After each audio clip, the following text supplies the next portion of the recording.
Hi, welcome to another episode of The Leadership Enigma. Now, you already know this. You can pick us up on all your major podcast platforms, but also please check out the new YouTube channel. Subscribe to that because every single episode in the new wonderful studio will also be on YouTube, and the entire back catalogue now has been edited, so about 70 hours will start to populate on it. So I don't want you to miss any of that. Well, this episode is all about coaching. What is it? How useful is it? Do we need a coach? And my view is certainly yes. Think about some of the world's best in class, the best tennis players, the best golfers, the top CEOs. Every single one of them will have someone or a team behind them who is still there helping them sometimes do nothing more than making 2mm changes in how to be even more successful, even if you are the best in the game. So come back to me just after this break. We're going to have an amazing episode where I've got Nick Goldberg and Sinead Keenan from Ezra Coaching, and you know how this works. I've always got to ask someone far wiser than me, tell us everything we need to know about coaching. See you in a moment.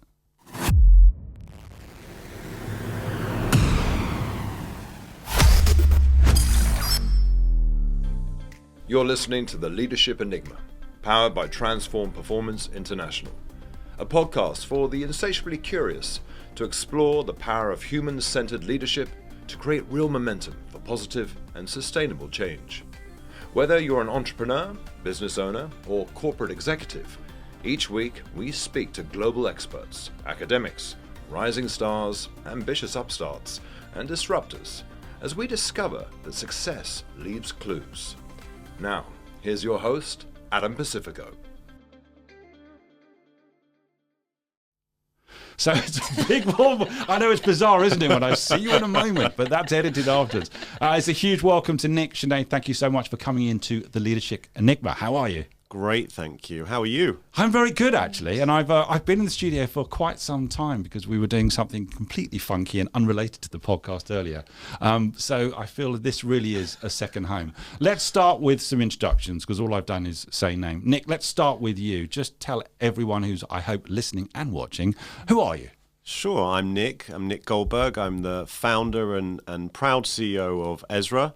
I've been in the leadership and coaching space my whole career, and great to be with you here today. It's great to see you, and I'm going to ask you some questions about Ezra in a moment. But Sinead, it's a huge welcome to you as well. Tell us a little bit about you. Hi, Adam. Lovely to be here today. So my name is Sinead Keenan, and I am Chief Innovation Officer at Ezra and also head of Ezra Labs. So I'm a psychologist, behavioural scientist. I have spent most of my career in consulting, a number of years in-house as a head of learning and talent.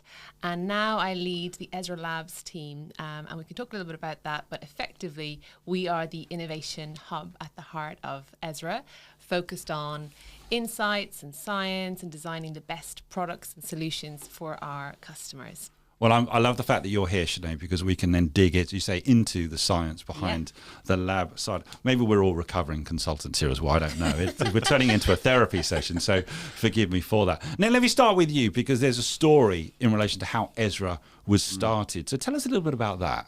So I used to be the CEO of a really large leadership development coaching company called LHH.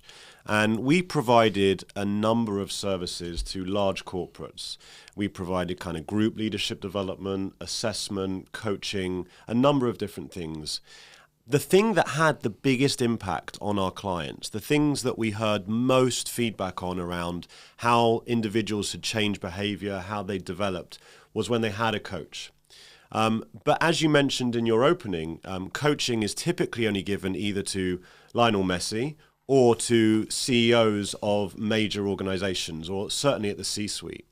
And I remember one day I was sitting there in my office 5-6 years ago thinking, why do we only give the best development to the most senior people? It almost feels unfair.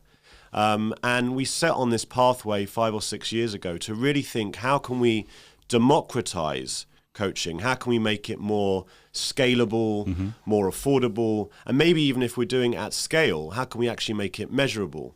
And we started this business 5 or 6 years ago. And, you know, again, the aim was to deliver coaching to to more people. We call it a superpower. We really believe coaching is a superpower. And how can we get that superpower out there to more than just the executives? So that's why we started. Can I just ask Chris a question about the pandemic? Because there was a focus on the democratization of learning as well. How do we, when we were all isolating in some ways, try and still reach people? Was the pandemic a catalyst for growth for you? Did it not change anything for you? What was the impact? Yeah, huge impact, actually. And actually, a lot of my kind of colleagues or friends have said to me before, oh, did you start this business during the pandemic? But we did start it a couple of years before. Right. What happened during the pandemic, though, was people, in fact, because all of Ezra is delivered virtually. So, we believe that people can have incredibly powerful conversations over a Zoom type call or a Teams type call. Prior to the pandemic, that was actually an objection that we would get a lot from our potential customers. Can you really have serious conversations this way? We know during the pandemic, far more serious than coaching. Case proved. Yeah, I mean, people proposed, people did, the most serious things on Zoom, and therefore this became a very easy thing for us to get across during that. So the pandemic accelerated our business dramatically. Why are you so passionate about coaching? I think for me, I was fortunate enough at an early age to be a CEO. So in my late 20s, I was the CEO of an organization. And I'll be honest with you, I didn't really know what I was doing. And, I think, imposter syndrome is something that everyone talks about. And I think that that's something that I certainly had when I did that role. And my organization said to me, I think we should get you a coach who can really help you through this. So at 29, running this organization, I received a coach, and that coach is still my coach today, Gary. Right. And shout out to Gary. Yeah, Gary, he's phenomenal. And I always thought, why can't we give this to more people? Like, I know what it's done for me. My coaching sessions even today are part or if not the most valuable sessions. I have a coaching session every other week. They help me massively. And I think that being able to deliver that now to literally thousands of people every week is something that we're incredibly proud of. But it did stem originally not only from the opportunity that more people need it, but from a very personal experience that I've had. And I wanted more people to have that. Okay. Well, Sinead, let me come to you. I mean, with your background as well and the education that you've got, why coaching for you? And also then kind of lead into a little bit about what you're doing with the labs. But why? Where's the passion for you in this subject? Yeah, good question, Adam. I think, it's interesting. Having been a buyer myself previously and engaging now with the clients, heads of learning, heads of talent, transformation, time and time again, when we ask people, what is the best thing that's happening in their development, they say it's coaching. And right. It's this sort of transformative effect. It makes people feel positive, successful, they're more likely to change. And I started to think about how can we use coaching beyond the traditional. So as Nick was saying, once upon a time, it was the preserve of executives. And then we saw with the pandemic, and since then, really, that it is organizations see the value of coaching for learning, for talent development, leadership development in a much more holistic way. So I think the opportunity to disrupt what is frankly a fairly traditional market was just really exciting to be able to do that here. And I think the science behind it is really compelling. Why do you think we were in that place before the pandemic where you're right, only the best of the best? You had to get to a certain level, didn't you, where, now you can have a coach. Why did we think like that? Because now when we talk it out loud, that makes no sense, but that's exactly what we did. What was going on? I think it's partly commercial, right? Yep. So if you think historically, platforms like Ezra didn't exist. So you had to meet your business coach. They potentially had to fly in to meet you. You had, it was very expensive, a real luxury investment. And what platforms like Ezra have allowed us to do is really just reduce that price point, make it more affordable, more accessible for people all over the world. And it's that idea of it being, in the flow of your work, in the flow of day to day, rather than this activity that has to be, held separately and really only for senior folks. Well, that's that democratization Yeah. element, isn't there? Yeah, and I think there's a couple of other reasons. So absolutely the commercials. So, the travel time involved, and typically coaches would have to travel. They would meet people in person. They would typically deliver one session in a day, and therefore they had to charge a fortune, and that's why it became incredibly expensive for organizations to provide. I think the other reason is, administratively, for organizations to set up an entire coaching program could literally take 3 months. I mean, it's quite incredible looking back as to how that happened. I mean, it now happens within 5 minutes, but it would take 3 months. And if you were to try and do that for 50, 100, some of our clients use it for thousands of people, it would never, ever work. So I think they were the two things. And then just looking back to when we very first started Ezra, some of the objections we have, which are fascinating, is that there was some element of desire from organizations for it to be exclusive. So I remember talking to a bank about Ezra at the very beginning. When we first started, we went off and we validated this. Yep. Is this something you would be interested in?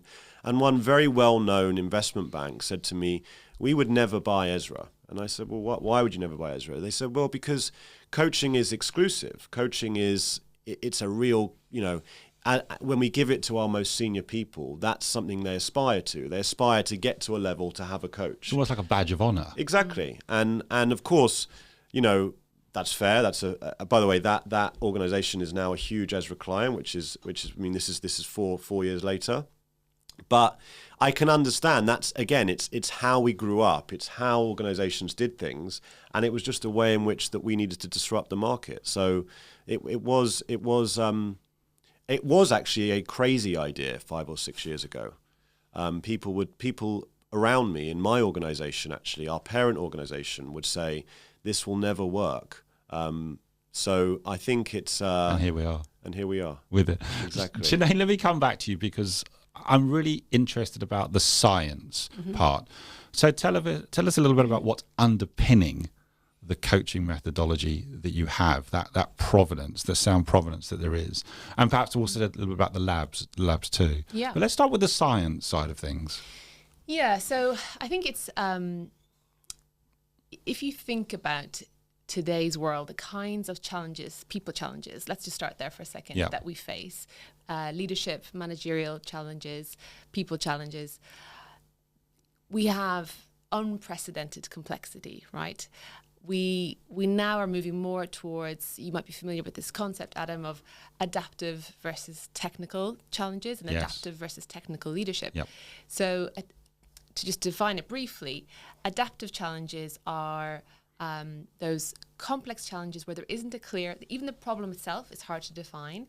It's not clear who's responsible for solving it. There's some learning that has to happen to sort of solve it. And usually you have to bring hearts and minds, bring people with you, versus a technical solution, a technical challenge, which really just requires, more of a practical, skill-based solution.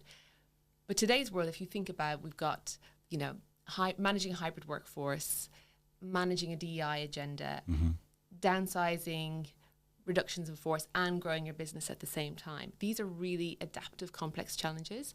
And what coaching allows you to do is gives you the space to solve some of those things, to manage those tensions, those leadership tensions or paradoxes. So you might, as a leader, have to, at the same time, deliver on your mandate, your agenda, whilst developing people. You've got to innovate whilst executing. You've got to strategize whilst making things happen. All of those really tricky leadership paradoxes or demands. And what we see in coaching is you have a couple of things that makes it really, really, I think, the right kind of solution for these sort of adaptive, tricky challenges. It's personalized, so it's rather than generic workshops, training you might go through that just don't feel like they apply to me personally. So it's personalized. It gets into the weeds with me on my individual challenge. It is focused. So when you're meeting with your coach, they're going to look into the whites of your eyes. They're going to be talking to you, Adam, very specifically about what it is you're dealing with. Yeah.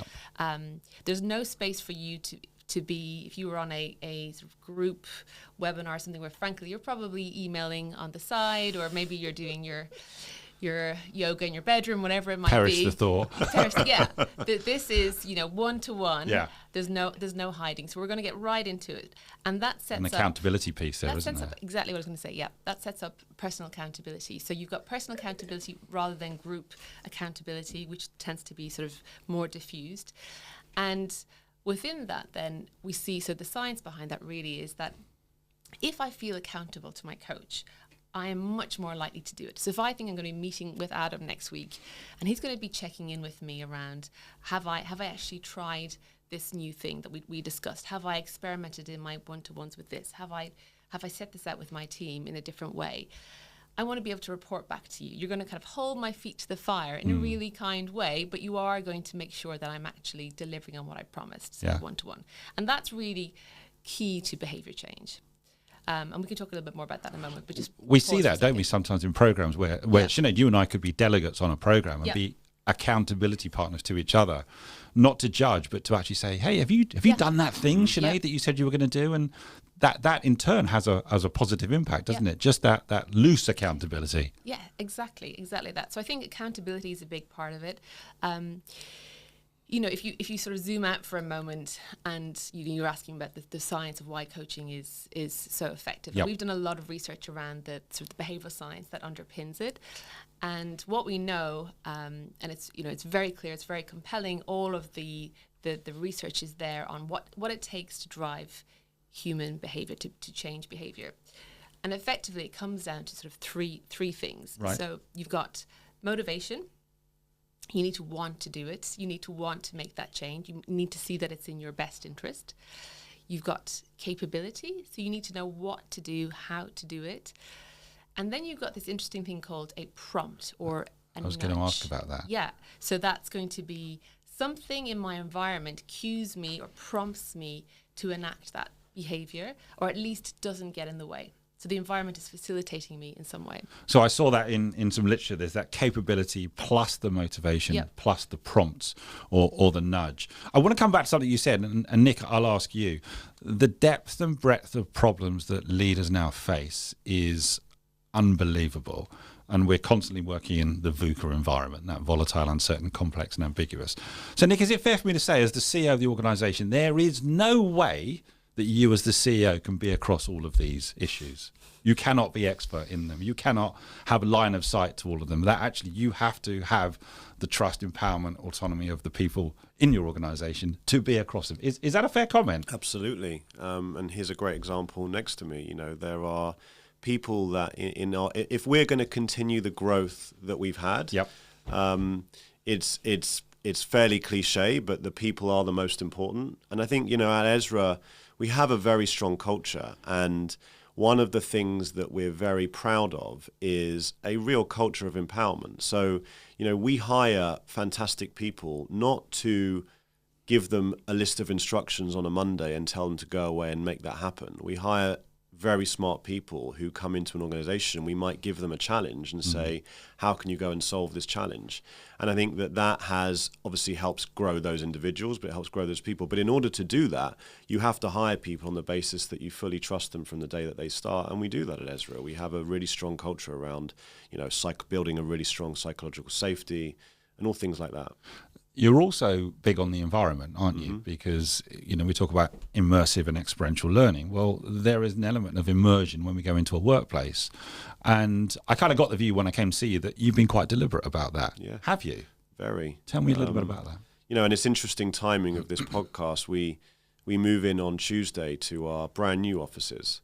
And, we have offices now, in 4 or 5 different countries. And we are quite deliberate, I was watching something the other day. It's about the way that people experience things, the way that people feel. And in our offices, not only do you have to have breakfast and in today's world, almond milk and everything that employees want, but you also have to have the people there. You have to have a very intentional way of bringing people together. And this is a very hot topic all over the world in every, I travel and I speak to chief HR officers. Yeah. And actually the thing that they want to talk about most is how to bring people back in, how to create that flexibility. The $60 million question right now. And I think, what we're learning through the work that we're doing is, so long as it's intentional, so long as there is a reason and a value to bringing people together, Yes. then you can get people to come in and want to come in. There's no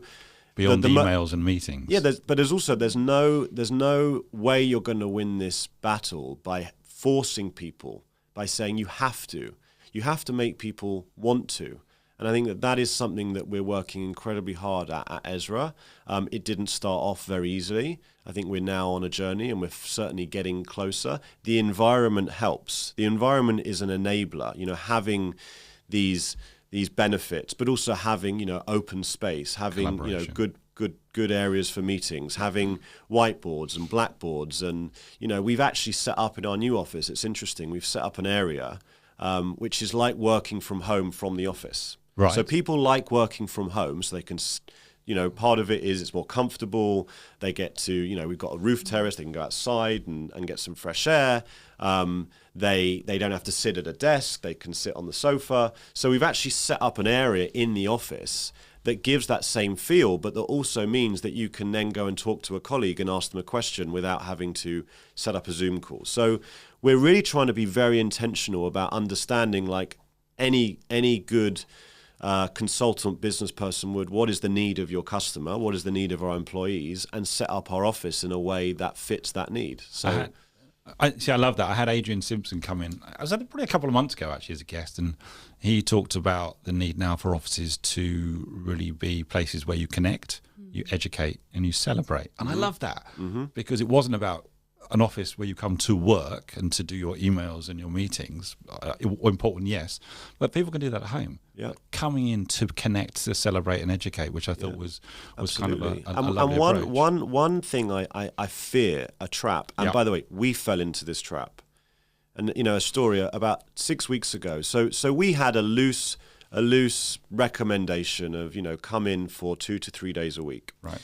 And what I saw happening is that if someone didn't come in for that third day, they may come in on a day like a Friday when no one else is there, but they just felt like they had to make up the day. Right.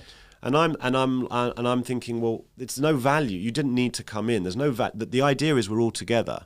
So I think that it's harder to do this because obviously the quid pro quo is it creates arguably less flexibility.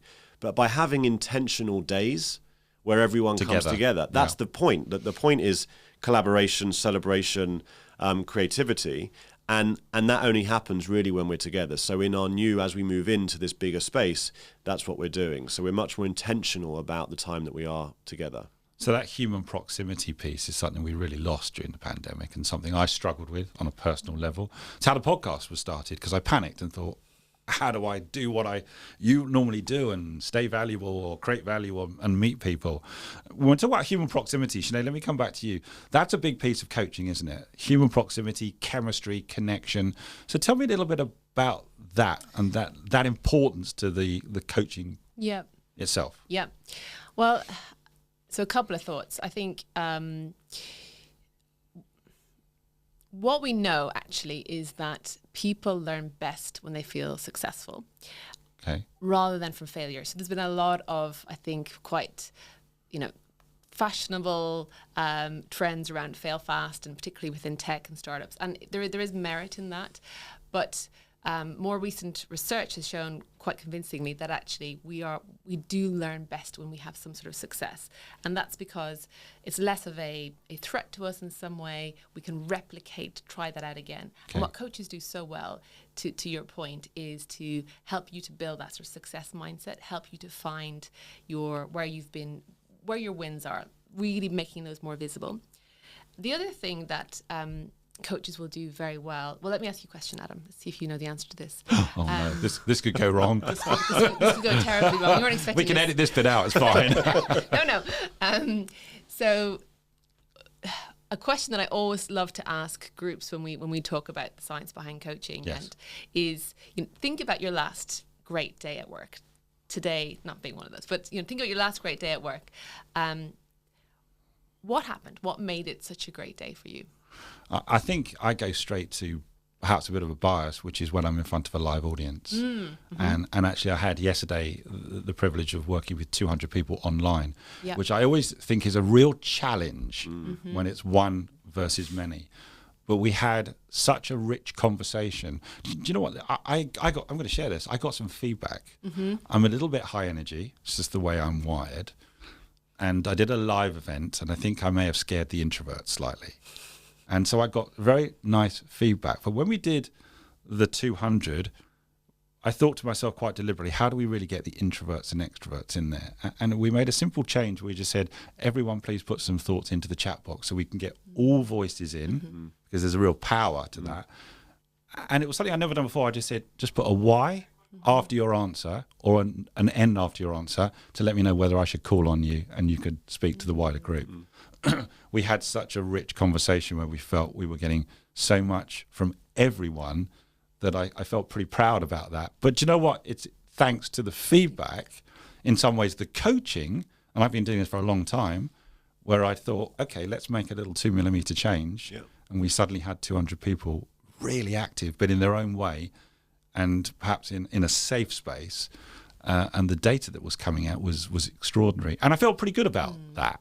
But in some ways, I felt there was a connection piece, which I think is probably what you're talking about from a coaching point of view. Have I answered that question, or have I just rambled? No, I love that example. It's.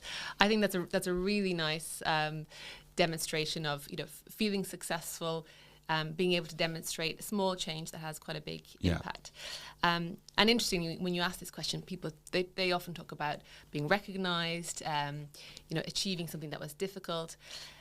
But actually, the thing that has been found to be the single most common reason why we experience a great day at work, and the opposite is true, by the way, is a sense of progress.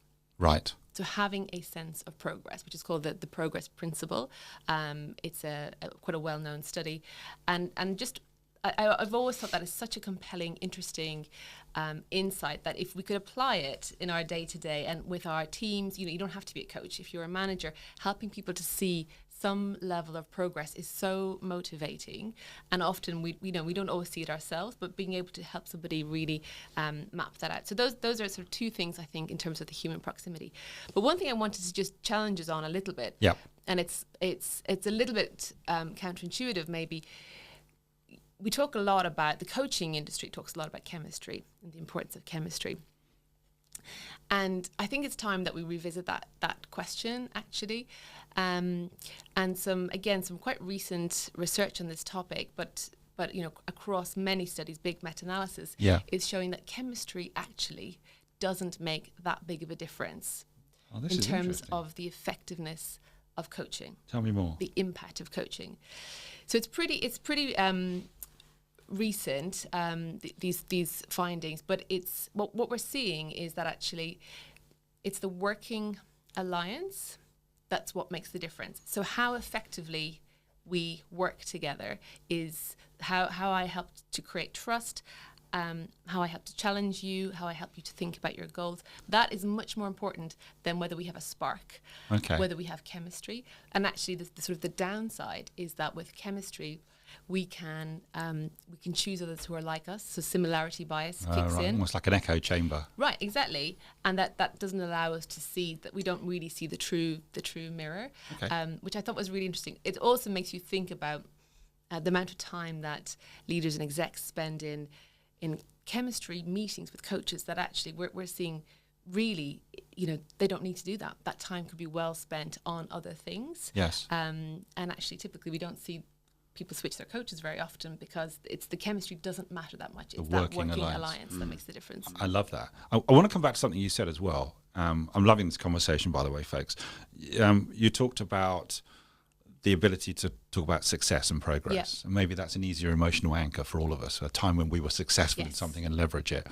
So is it the role of the coach to find that balance between the positive, but also the times where it's gone spectacularly wrong? Because there's still great learning from that, but it's perhaps more difficult place to go. So is that one of the challenges for a coach, to try and balance those two? How does one do that? Yeah, I think another clear thing that comes out in the science around coaching is the ability of a coach to surface limiting beliefs. So I definitely want to come on to limiting beliefs. Limiting beliefs, which are those assumptions, ideas we hold about ourselves that in some way might hold us back, right? And so a coach can help you to really bring those out. So let's take an example. And we've all got these, right? We've all got these. We've all got these. And a coach will use that great sort of Socratic questioning, just asking you lots and lots of questions until you get to that great moment of self-insight, which is that, oh, I do this. And we know that when we have that self-insight, we have, a new kind of pathways that our brains will connect. And it's such powerful. Is that true when people say, aha? I know it's a bit of a cliche, but it is that moment of a bit of an illumination. So I've always been doing whatever it is my whole career. I'll give you a couple of examples. Yeah. Vulnerability. So a lot of leaders, I think, feel that they can't show vulnerability. Why? That it's because leadership is about strength. It's about being the expert, about having competence, knowing all the answers. But we know that if you can show vulnerability, it's transformative. People suddenly feel that they can open up. You must see this with your teams as well. On a human level. Yeah, because you've opened up. You've shown some sort of disclosure. You've shown some. These are my areas where I'm struggling. And that creates the safety, the psychological safety for others to do the same. And that's really where you start to learn, when you can make others feel that it's safe to be able to be vulnerable. So I think that's a nice example. I had two CEOs during the pandemic of big businesses who independently, and it was a phrase that I've quoted before because I'd not heard it before, but they both used it and they didn't know each other. And they said it's time to take the mask off. Yeah. And that was because they had had a deeply personal experience, as everyone has, during the pandemic, good, bad, or indifferent. And I think that was highlighting to me the importance of things such as vulnerability and the work that I'm doing. I'm passionate about human-centered leadership, which is also something I want to come back to. In fact, can I do that now? Because you also talked about adaptive leadership and technical leadership, and I'll bring you both into this conversation. I had Nick Jankel, who's a futurist, he's a fabulous speaker, he's come in a couple of times, and he talked about complicated and complex. And you've used these terms, Sinead. He said that a plane or an engine is complicated, but an organization full of human beings is complex. Are you finding as well now in your own experiences and the work that you do and the clients you see, that the more senior you become, the more you are required to be the adaptive leader and the human leader and rely less and less on your technical expertise or the things that you might have been known for or promoted for as best in class, that actually people are not looking for that as much anymore. It's the adaptive and the human side. Are you seeing that as well? Yeah, I mean, we see that all the time. If I think about all the one-to-ones I have with my team, so my direct reports over the last month, 75% of the conversation is around the challenges they're having with their teams, with the structures, with the human side of their teams, the personal challenges that their teams have, and less so. And sometimes, you want to actually go back, call it to business, but business is about their teams, less so about the technical side of what they do. And I think it is a huge challenge for them. And I want to bring this just back to coaching for one second, because, at Ezra, one thing you're probably not surprised to hear is every single employee has a coach, an Ezra coach. I was going to ask. And I think that one thing we see the value from is we do have a very vulnerable organization. People feel very comfortable within it, but I think that partly comes from when you have a coach. The coach, arguably, through the Socratic questioning and through their techniques, is encouraging you to be vulnerable. So you get yourself into that mindset and you believe that it's okay. And I think that carries through into the rest of our company. So I think that, certainly we are in a world where, and especially, there's an expectation as well to be human from employees. They want to see the human side. So I think that it's definitely happening. I see it every day. And, all the organizations I speak to every day, that's what they're looking for in their leaders. But there are still leaders out there who lead with strength, or call it, that's maybe not that. I mean, they lead with strength, but they can be vulnerable, but they still fear being vulnerable. We do see that. We definitely see that. Let me ask you a personal question. Has your style of leadership as a CEO changed pre to post pandemic from the experiences that you've been through? Do you think it's changed? Honestly, I don't know. I think that I have Sinead, no, because I think before I don't think the pandemic shifted my leadership style. I think I've always been quite an open and vulnerable leader, and some people call it kind of servant leadership. Where I've always kind of put the business ahead and so on. I think what the pandemic did is maybe made me appreciate people's personal circumstances more than I ever had done before. During the time for it. Yeah, and make time for it. It highlighted. You physically saw people's kids in the background. You physically saw their moving house with boxes in the background. You saw some of the challenges that they were going through during that time, with staying inside or not being able to see their grandparents. There were things that we discussed during those Zoom calls during those 2 years that we would never have discussed before. So I don't think my style changed, but I think that my understanding of people's personal circumstance changed. And that probably has led post-pandemic to a far more comfortable conversation around deeper, more personal things with your teams than you ever had done before. We've moved away, haven't we? We pass from people in the corridor going, "How are you? Yeah, I'm fine. How are you? Yeah, and actually there was now a sense of really meaning it. I want to come back, Sinead, because it's interesting if we're focusing on the adaptive and the human more than the technical. When we talk about, and I love what you said about it's not the chemistry, it's this working alliance. I love that. When people connect with coaches, are they now looking for people they can have a working alliance with on a human level, or are they saying, I'm a banker, therefore I need a banker as a coach, or I'm in healthcare and I need a healthcare as a coach? Is there less of that now and more of the human working alliance? What are you seeing in the work that you're doing? Yeah, I think that's fair, actually. I think there is greater recognition of the learning that you can gain from a executive coach who has likely got a senior corporate experience, yes, but in a different industry, who can help you to see things differently. The outside in. Bring in different perspectives. So I don't think there is the same dependency on you need to have the domain expertise. You need to have knowledge of my banking industry to be credible. I think there is much more sophistication actually in our the clients and organizations we work with. Okay. Yeah, and I think if you even think about sports coaches, right? I've always thought this. Tiger Woods' coach is not as good at golf as Tiger Woods has never been. But what their coach does, and it's the same with an executive coach in business, is they help you realize that actually most likely you have the answers to your fears or your questions in your own head, and they are professional question askers.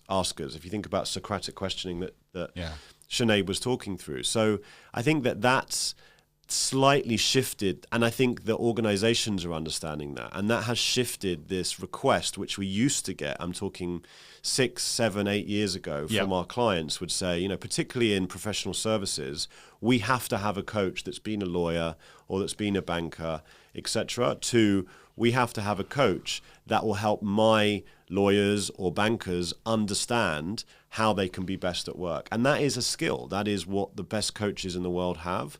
And Sinead has, through the work that she's done and some of the teachings she's taught me, you physically when you're forced to think of the answer yourself, you neurologically rewire something in your brain, and then you're far more likely to go and do it than when someone literally says go and do that. Then you might do it tomorrow, but you won't do it next week. And I think that's what coaches do. It's good to hear. I had the privilege of working with the Johns Hopkins hospital team, and they had the teach, don't tell philosophy, where they were pushing accountability and responsibility to the most junior end of the patient spectrum, and through Socratic or humble inquiry, asking smart questions, which got the junior person, if it's not a high stakes situation, to actually ask those questions so they land on the answer themselves. And that power of teach, don't tell had huge impact on that particular institution. Just one other thing here. You know, my coaching sessions are hard.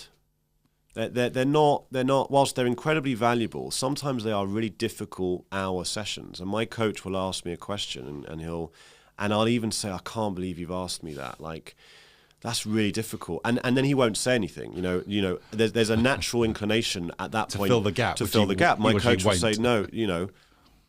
He won't say anything, and then I have to answer the question. And in doing that, I'm coming to the conclusions or coming to the learnings myself. And I think that again, the best coaches in the world are great at doing that. And I think, you know, hopefully within Ezra now, people have learned to be coaches themselves through having coaching. We create a coaching culture, and when Sinead is leading her team, you know, I'm sure that Sinead is leading in that way as well.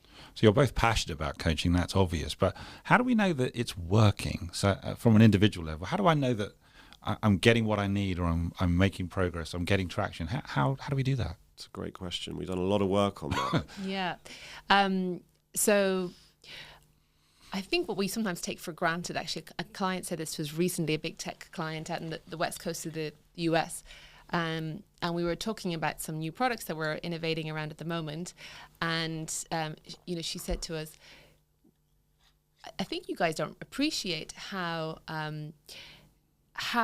effective it is for you to have this behavioural assessment. And we can talk about what that is in a moment, which allows you to track your change over time, self, peer, manager, so 180, 360, to get that full picture of change. Right.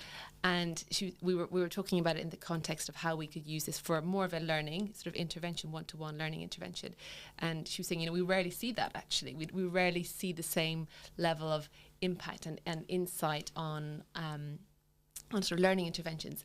And it just made me think about, yes, it's actually a really powerful tool. So the way we think about whether it's working, Adam, and is the right question to ask, is so there's individual change, right? So if you think about those levels of evaluation, you've got at the most basic level, you know, am I enjoying the experience? Am I engaged, et cetera, et cetera. Right. And then we measure what knowledge, what skills are you acquiring, what behaviours are you seeing shift. So we do a pre-assessment and a post-assessment, right, a behavioural assessment, and that allows you all through the app, and it's very intuitive. It doesn't take very long, but it allows you to sort of rate yourself at the beginning, rate yourself at the end, have your manager to do the same, your peers, etc. And then we also look, so we know that it's not just about the individual. When we're talking to our clients, big customers, we're saying, what are you trying to achieve at an organizational level? So when you aggregate all of that, what are we trying to do? So we're trying to shift engagement scores. We're trying to we've got a real issue with retention, productivity, promotion rates aren't happening the way they should be. So we will work with the organization at the beginning and say, what are those key metrics that you're going after? What does that translate into in terms of goals or competencies that we want to coach around? So you're kind of aligning organizational direction, strategic direction with individual desires and motivation. And we help to kind of meet at the confluence of the two and say, that's where we're really going to focus this coaching program. And then we will track with the the client partners, what shifts do we see over time. So we've seen, productivity has gone up 18% with one of our big global banking clients. We've seen that retention rates have gone up with another FMCG client. So it's looking at what's happening at that level, but also for the individual to be able to play back, I'm seeing this change over time. And that happens consistently across the goals that they select. Yeah, and with that bank, it's interesting, they gave Ezra to 500 call center managers, and they didn't give it to another 500. And a year later, compare and contrast. Exactly. A year later, they looked at, they call it a productivity metric. Another way of describing it, having looked deeper, is, how were customer queries dealt with, how many new accounts were opened, how many mortgages were opened as a result of the calls that they had. Yeah. And as Sinead said, the ones that had Ezra had an 18% higher rating within their team than the ones that didn't. So, not only is it developing behavior through the measurements that we do, but we see it having a massive impact on business results. And it's trying to work out, isn't it, with clients, what does success look like? Yeah. And almost reverse engineering it. And we talk about success on the individual level and on the organizational level. And that's important, isn't it? How do people get in touch? How do people continue the conversation with you, learn more? What's the best way? So we have our website, helloezra.com. I think that we have inquiry forms on there. That's the best way to get in touch. I think I actually haven't thought about the answer for that one. LinkedIn, does that work too? How do people get in touch? So follow us on LinkedIn. Yep. Visit our website, helloezra.com. Follow us individually on LinkedIn, and of course message us for any inquiries. You know, we're not editing that bit now, Nick, so people are going to think you're doing kind of X Factor.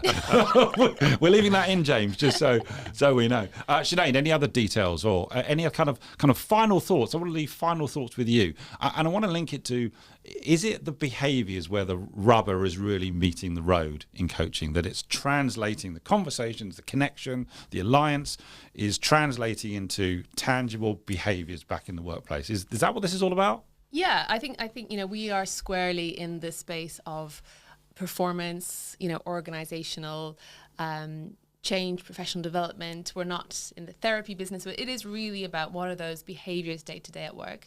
My team, the Ezra Labs team, we're very focused on what are the trends that we're seeing, how can we bring the latest thinking in behavioural science and psychology to apply that to our solutions to ensure that we're more likely to see that change in behaviour over time. So yes, I think that is the future. Here's my final question. Where do you think we're going with coaching next? If things have changed dramatically, maybe the pandemic had something to do with that, what's next for coaching? Yeah, I think for me, what we've seen, not just with coaching, but this power of one-to-one. Yep. So the power of one-to-one is more effective than any other kind of learning intervention. And where we're going, and the challenge that we have at Ezra, is how do we scale that even more? Okay. How do the most junior people in organizations receive that same level of personalization that previously the most senior were? And I think that, for me, is where we're going in the future, is how do you scale it even further, because it does have the biggest impact, and it is people's preference. That's the challenge and the opportunity. Absolutely. Sinead, what do you think? Yeah, I would definitely agree with that. And I think something that we're going to be launching shortly is a solution, a product which is bolstering the coaching, so the human element, the one-to-one, but with what we talked about at the beginning, those prompts or nudges that come in between your coaching sessions that are grounded in that behavioural science framework of capability and motivation and helping you to spot opportunities. And what we're seeing in our early projects on this pilots is that people are so engaged with that, much more than we even expected, with those nudges that they getting to talk to their coach about it. Blending that together allows us to do more of a slightly more structured learning journeys for a much wider, deeper part of the organisation. So I think that's really exciting as well. Well, I shall watch with interest. Look, it's a massive thank you for taking the time to come into the new and wonderful Leadership Enigma studio. I hope you've enjoyed this. We have. Hasn't felt too much like therapy. It's been great. It's been fantastic. But listen, it's great to talk to you, and genuinely, it's all about people, isn't it? And so I think we're all passionate about that, and carry on the good work, and we'll see you again soon. Thank you. All right. Thank you so much. Thanks very much. Join us again next week for more tips and strategies on the Leadership Enigma. We'd love to hear your comments on today's show, as well as suggestions for future topics and guests. Get in touch with your host on LinkedIn or visit the dedicated website, www.leadersenigma.com, powered by Transform Performance International, where you can access our exclusive learning, including books, videos, bonus content, assessments, and more. Please don't forget to rate, review, and subscribe on all your major podcast platforms. Thanks for listening.